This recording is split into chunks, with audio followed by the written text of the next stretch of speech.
Assalamualaikum warahmatullahi wabarakatuh. Assalamualaikum. Buya, saya ingin bertanya. Di dalam Al-Quran surat An-Nur ayat yang kedua yang berbunyi A'udzubillahi minasyaitonirrajim. Bismillahirrahmanirrahim. Az-zani la yankihu illa zaniyatan aw musyrik musyrikatan waz-zaniyatu la yankihuha illa zanin aw musyrik wa hurrima dzalika 'alal mu'minin. Mohon penjelasannya, Buya. Itu saja yang dapat saya pertanyakan. Assalamualaikum warahmatullahi wabarakatuh. Assalamualaikum.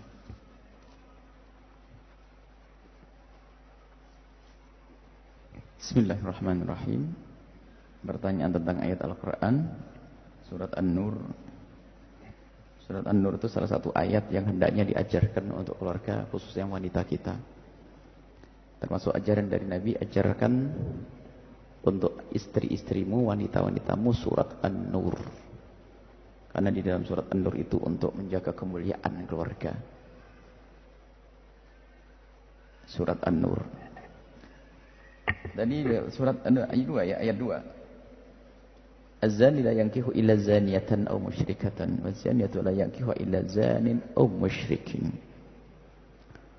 Ayat ini turun pada awal-awal Islam, di saat para kaum muslimin waktu itu ingin menikahi wanita-wanita lajur. Sehingga turunlah ayat ini di awal permulaan itu. Dan tentunya ada hikmah di balik larangan itu. Karena apa? Di awal perjuangan jangan sampai nanti bertemu dengan wanita-wanita yang tidak baik, justru malah mengganggu di dalam perjuangan. Sehingga diharamkan di awal Islam. Akan tapi ayat ini dikatakan kebanyakan ulama sudah dihapus dengan ayat lain, wa ankihul ayyama minkum. Selagi dia tidak bersuami, maka boleh engkau nikahi, biarpun dia adalah pernah berzina. Wanita yang pernah berzina boleh dinikahi asalkan dia adalah orang yang tidak punya suami. Jadi menikahi seorang yang berzina adalah bukan tidak sah, akan tapi tetap sah karena dia adalah tidak punya suami.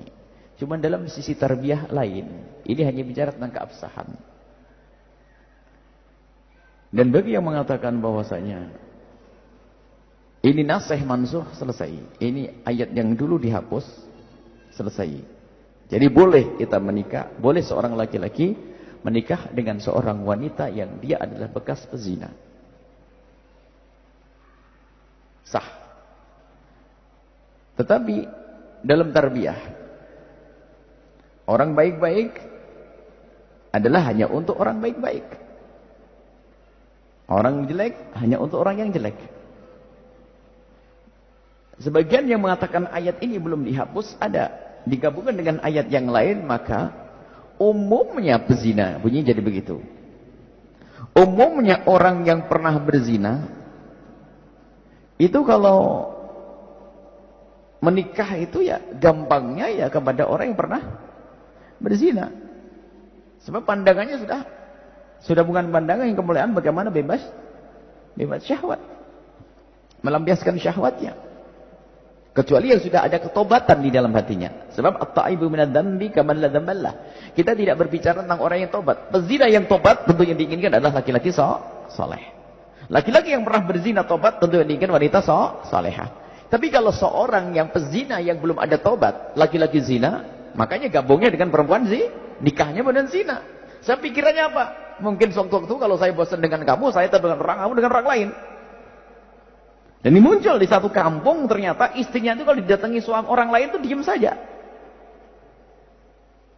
Nah ini kan sesuai, ada. Katanya satu kampung itu, kalau ternyata istrinya kedatangan tamu, dia langsung pergi.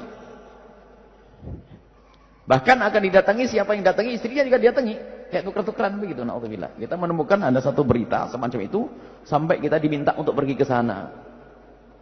Ada satu kampung seperti itu. Dan itu sudah kewalahan untuk menyelesaikan masalah ini. Memang karena pezina ya, pezina. Kenapa? Zinalah kau dengan siapapun, saya akan berzina juga kok. Masalah ikatan suami istri hanya sekedar biar punya keturunan dan sebagainya. Na'udzubillah. Itu pandangan pezina yang tidak tobat, dia pun senang dengan pezina. Yang gampang. Kalau dengan orang soleh, khayal dia bagi dia susah. Kalaupun menikah dengan wanita solehah pun tujuannya untuk merusak dia. Hanya untuk urusan syahwatnya. Sehingga tidak ada menikahi pezina yang belum tobat. Yang belum tobat. Kecuali hatinya kotor. Kalau ingin menyelamatkan tentu diajari dulu untuk tobat. Hatinya maksudnya hatinya kecenderungannya kepada orang seperti itu. Tapi orang yang soleh, lihat Nabi sendiri mengajarkan tungkahul mar'atu di arba'in. Kalau menikah, pilih yang agamanya paling diutamakan, akhlaknya, keselamatan. Tapi bukan ayat ini berarti seorang pezina tidak boleh dinikahi. Oh, kalau sudah tobat, mungkin saja.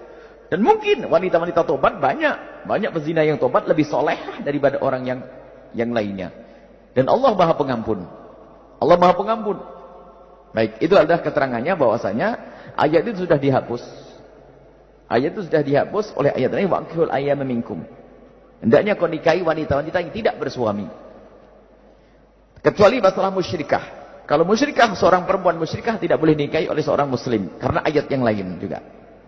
Jadi ayat ini yang dihapus adalah masalah seorang pezina yang muslimah tidak akan boleh dinikahi oleh seorang muslim yang soleh. Itu awal-awalnya seperti itu. Setelah itu dihapus sah pernikahannya. Cuman di dalam pendidikan yang diajarkan nanti tidak seperti itu. Karena hendaknya engkau itu juga memilih ibu yang baik untuk anak-anakmu. Bukan pezina yang belum tobat kau nikahi. Kau jadikan apa rumah tanggamu. Tapi kalau seorang wanita yang pernah berzina, tobat, awas. Jangan kau ungkap kesalahan masa lalunya.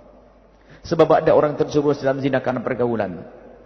Karena terdesak namanya ekonomi. Setelah terdesak ekonomi tidak ada pendidikan. Sehingga menganggap bahwasanya itu adalah halal. Sebab menurut sebagian orang awam yang betul-betul jauh dari agama, yang namanya haram itu mencuri. Kalau urusan zina dan sebagainya, bukan. Ini kan musibah.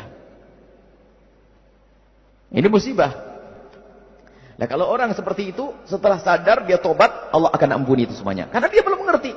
Dan banyak, ada sebagian orang yang kita temui, subhanallah. Dia menyesal betul karena pergaulan. Di kampungnya tidak pernah ada agama.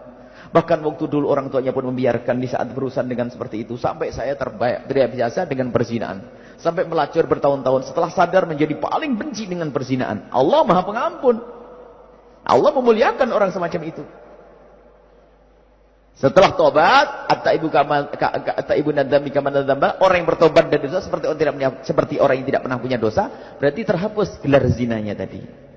Maka layaklah dinikahi oleh seorang wanita, seorang laki-laki muslim yang baik. Orang baik-baik hendaknya memilih wanita yang baik-baik. Dan hanya dengan wanita tidak baik sajalah orang yang tidak baik. Biarpun katanya orang punya ilmu ustaz. Ustaz punya ilmu katanya. Ternyata menikah dengan perempuan yang penting cantik. Tidak peduli urusan agamanya. Lihat.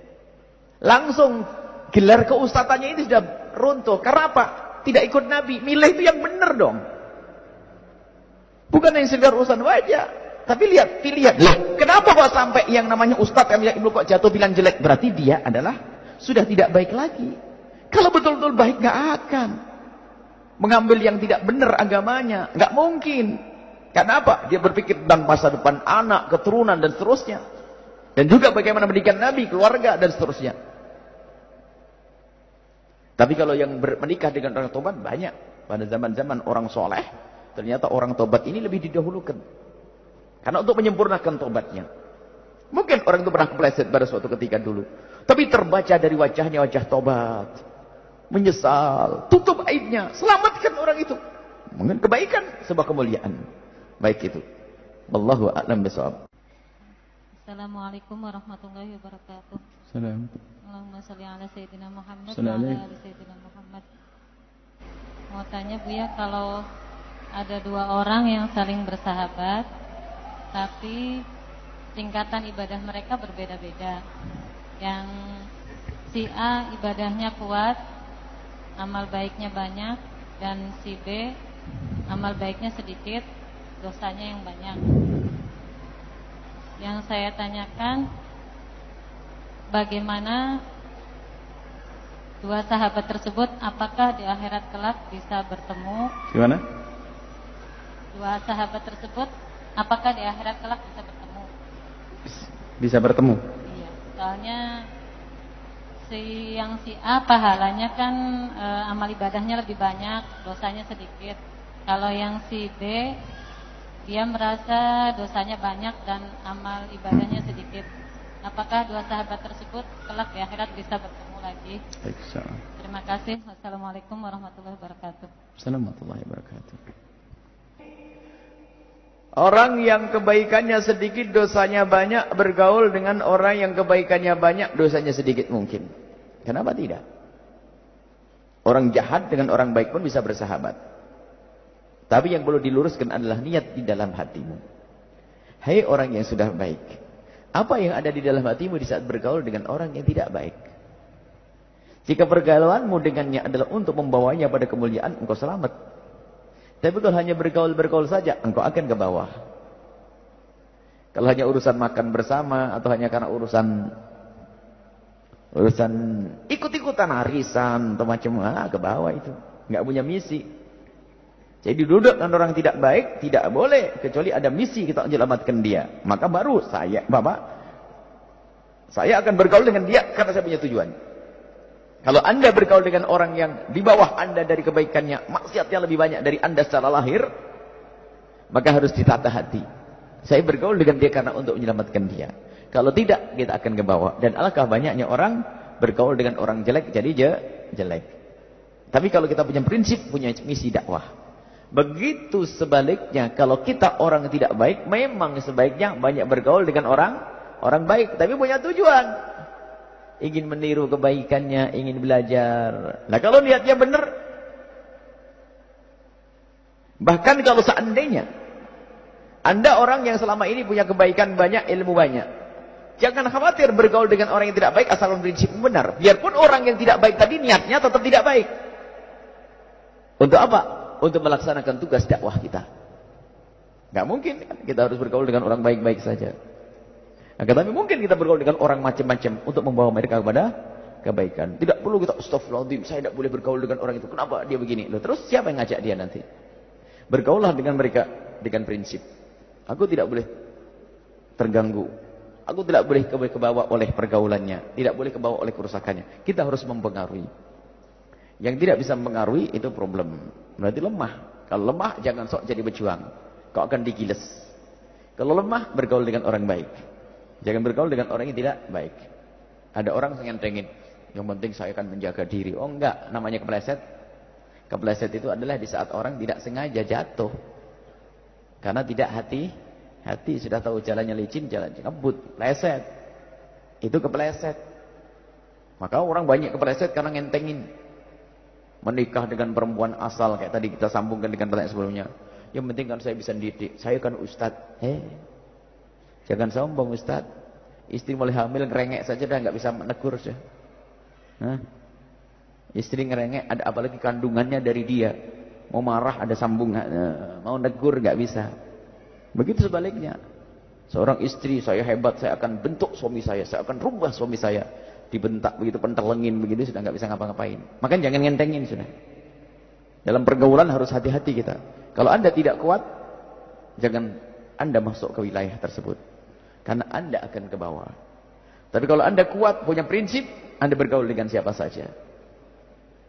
Maka di saat seperti itu, Anda punya manfaat besar untuk orang lain. Baik, wallahu a'lam bishawab.